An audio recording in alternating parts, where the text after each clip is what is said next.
to you, to the team in legal, to Jim, and to Chris and the folks at SPOA. It's good to see to an agreement before us. Make no doubt about it, we have a staffing problem. This is a good gesture, but we still don't have enough staff. In fact, I would say we have the lowest staffing in our police department that I've ever seen. There might be 8 officers out right now, maybe 9. When I came to Salinas, it was 11. I got involved because folks were shooting firearms on New Year's Eve. Operation Ceasefire, my council member, it might have been Gloria de la Rosa or maybe Maria Juriado, appointed me to the PCAC because bullets that got shot up in the air landed on my neighbor's car. The bad guys are paying attention. I don't know how the other council members, if they're taking the calls that I'm taking, but stolen bikes, lack of the ability to respond to a collision or petty theft, it's all hours behind, and I think that that's important. We're going to debate over this, and it's budget time right now. The survey's out there. Every budget survey result I've seen shows that public safety is still the #1 in Salinas. We are a dangerous city by some measures, depending on where you live. And granted, one zip code might be settled with a knife, and one zip code might be settled with some strong talk. I don't know. And there's different definitions of public safety. Do you show up with a trained professional, or do you show up with someone else?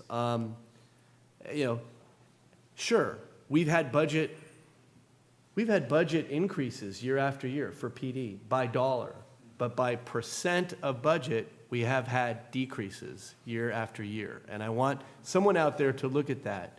I would argue that this council is not supportive of the PD. Mentors that I pay attention to say, show me your checkbook and your calendar, and I'll tell you what your priorities are. I think there's members of this council that still haven't gone on ride-alongs, let alone 3 or 4 ride-alongs, or a ride-along a year, and again, address the staffing shortage. So I take issue with that, and I think it'll come up as we approach budget. Where do we put our dollars? Do we invest in more staff? Because I'll tell you what's going to happen. Overtime's going to go up, and injuries, officers out on injuries. Last I checked, I think there's 26 out right now, and I'm told there's at least 10, maybe 15 that aren't coming back. So it's a bigger challenge. We have a win, and sorry to put you on the spot for this win, Marina, but to the public out there, and for anybody that's had petty theft or been in a vehicle collision and haven't been able to get a response from Salinas Police Department, get used to it, because I think we're going to see a recession. I mean, it's going to happen. It may not happen this year. It may happen next year. The state's impacted by it. And some of us on this council, we remember pink slips, threatened pink slips. We remember having to furlough people. In fact, I think tonight we talked about what are the hours of City Hall? 9 to 4? They were 8 to 5 at some point. So it's all service levels, and I just want to drive home that point, Marina. Thank you. Councilmember Sandoval, you also pulled this item. One of the difficulties about serving on the council is, we're public servants, right? We're here to serve the public. Born and raised here. My family's here. I think, both sides of my family are here. And what makes it difficult is political speeches. And we want to maintain positivity, but Councilmember McShane made a lot of statements that aren't true. It's important to be able to call out people, but there's a lot of inaccuracies. This council is supportive. Now, you can say it's not, but the votes show otherwise. I just urge the public to pay attention and be careful of political speeches. Councilmember McShane said get used to it. Well, I don't believe that. I'm working proactively to try to find more money for the city of Salinas, not just say get used to it. What kind of service is that? We should be here to help you find solutions, and that's what I'm doing. And with the support of our council, that's what we're going to continue doing. First and foremost, well, actually that's second. Our entire council, through this agreement with the Police Officers Association, is committed to our police officers who serve our residents.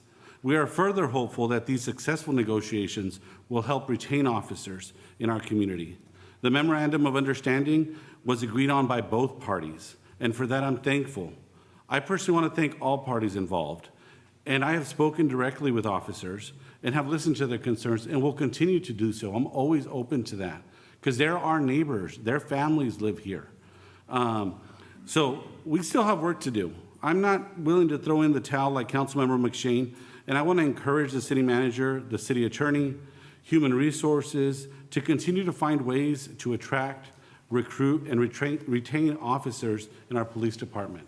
And I look forward to some creative solutions so we can serve our community better. Thank you. Just wanted to thank the SPOA. Also, within those 3 months, I had the opportunity to sit down with members of the police department, and there were great conversations, and you could really tell with the collaboration of how we were able to get this deal done. But we talked about recruitment efforts, and we also spoke about workload. We spoke about community events, and we spoke about community engagement opportunities. So for me, this was the first time that I was really a part of that, and I've got to say, I actually enjoyed it. It was a great opportunity to just have a conversation about the job and some of the things that the folks are seeing. But I also do understand the issue that we have with vacancies, and I know that there was a couple of council members that really were trying to get creative when it came to finding an incentive. And again, I just want to applaud your team and the work that you did with being able to come up with that incentive to be able to help with recruitment efforts. I know that there was also some discussion around supporting and this council supporting the police department.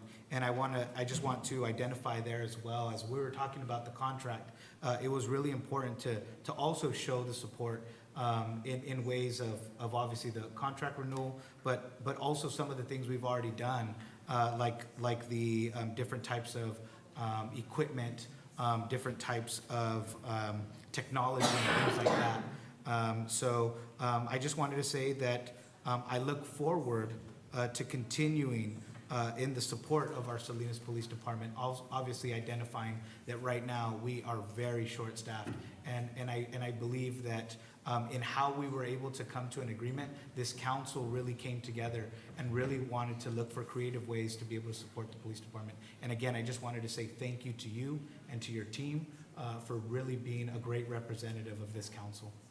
Thank you. Thank you very much. And I'll just add that the Police Officers Association has a new president, and he and I have talked and will be continuing to work together to address Police Officer Association concerns and just work together to help address recruitment and retention. That's really great to hear. Thank you. Councilmember Barrera, you pulled this item. Yes. You know, this was one of the biggest heavy lifts that we have a lot of times in labor negotiations, but Ms. Horta Gallegos, this was for 3 months. You know, I want to mention the people that were involved. It was Mr. Pia, Ms. Marina Horta Gallegos, Ms. Silvia Enriquez, and Ms. Catherine Hogan, and our attorney, Mr. Chris Callahan. You know, for several months, this council was criticized that we wanted to defund this police department, and that was further from the truth. And this will be a testament today. Thanks to the good work of President Chris Avila from the Salinas Police Officers Association and the SPOA board, they all work in a collaborative fashion. As a matter of fact, the president, who you're working very closely with, he and I spoke on the phone, and he appreciated what this council is doing, how we're supporting the police department. And at the same time, they're having their own internal issues that we need to be supportive of as well. I think morale is very important, it's critical. We all define morale in different ways, but I think when a person feels valued, I think they serve our public better. So that's one of our responsibilities. And I think as I look at this, it shows a good testament of your good work. Because I'll be honest with you, I've been here the longest, but I was very worried about this one. But it was so easy because it was a collaborative effort on the police department as well as us. Is it a perfect solution? No. But it's a workable solution where it shows that we appreciate the police department. And for somebody to say we're defunding them or we don't support them, that's far from the truth.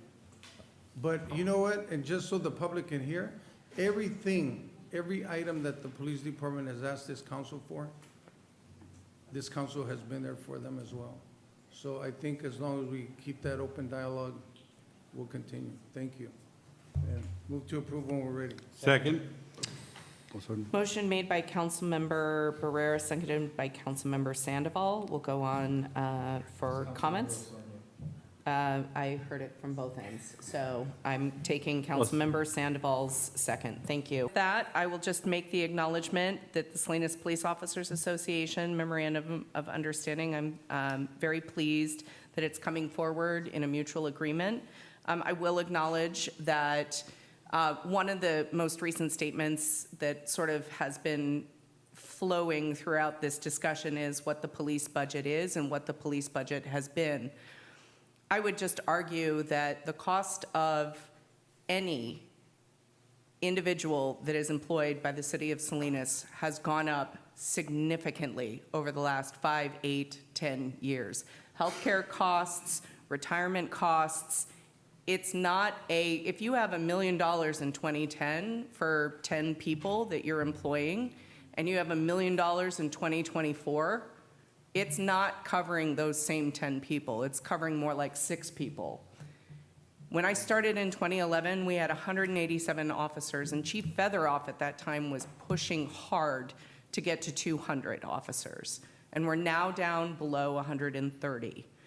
I want to just acknowledge that publicly. That's something that our public must know, is that we are at mission critical in terms of staffing.